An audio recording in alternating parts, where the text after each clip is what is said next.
আমার নাম বুদ্ধদেব বারিক। আমাদেরকে এইভাবে এরা মারধর করতেছে। আমরা আধার কার্ড দেখালাম যে দেখো আমরা কলকাতার মানুষ, তবু এরা বিশ্বাস করতে চাইছে না আর বলছে এটা ডুপ্লিকেট আধার কার্ড, আসল নয়। লক্ষ্মীকান্ত বেরা আমাকে এরকম ধরে মারধর করছে। বিজেপি শাসিত রাজ্যগুলোতে বাংলা ভাষী এবং বাঙালিদের উপর যে কত বড় নির্মম অত্যাচার চলে, মমতা বন্দ্যোপাধ্যায় যে তার অহরহ অভিযোগ করে যাচ্ছেন সেটা যে সর্বত সত্যি। পরশুদিন রাত্রির থেকে পিংলার আমার বিধানসভা কেন্দ্রের কিছু যুবক যারা বেসরকারি কারখানায় কাজ করছিলেন তাদেরকে রাত থেকে আটকে রেখেছে। যেহেতু তারা বাংলা ভাষায় কথা বলে, তারা রাত্রিবেলা ঘরে শুয়েছিল, সেখান থেকে গুজরাটের পুলিশ তুলে নিয়ে গেছে, আটকে রেখেছে।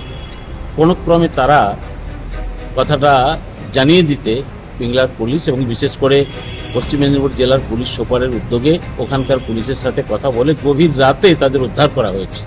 তাদের মধ্যে 3 জন ওরা রওনা হয়েছে, আহমেদাবাদ হাওড়া এক্সপ্রেসে আসছেন। আরও কয়েকজন ওখানে কারখানার ভেতরেই আছে, তারা কোয়ার্টারেও আসতে পারছে না, ভয়ে বেরোতে পারছে না। তো এরকম অসহনীয় অবস্থা চলছে বাংলার মানুষদের উপরে।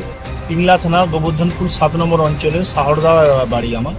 আমি গুজরাটে কাজের এসেছিলাম। কাজে এসে শুরুতে আমাকে রাত্রিবেলা 2টোর সময় রুম থেকে পুলিশ 3-4 জন পুলিশ এসে আমাকে রুম থেকে তুলে নিয়েছে। তুলে নিয়ে বাংলাদেশি বলে আমাদের থানায় আটক করে।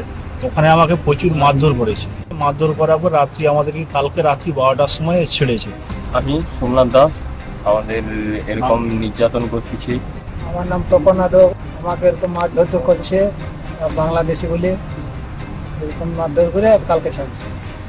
আমার নাম রবি সাহু। আমাদেরকে কাজে আসছিলাম, আমাদেরকে ধরে মারধর করে নির্যাতনা। এইরকম বাংলার উপরে অত্যাচার, বাঙালিদের উপর অত্যাচার, এটা চলতে পারে না। এটার আমরা তীব্র ভাষায় প্রতিবাদ করছি।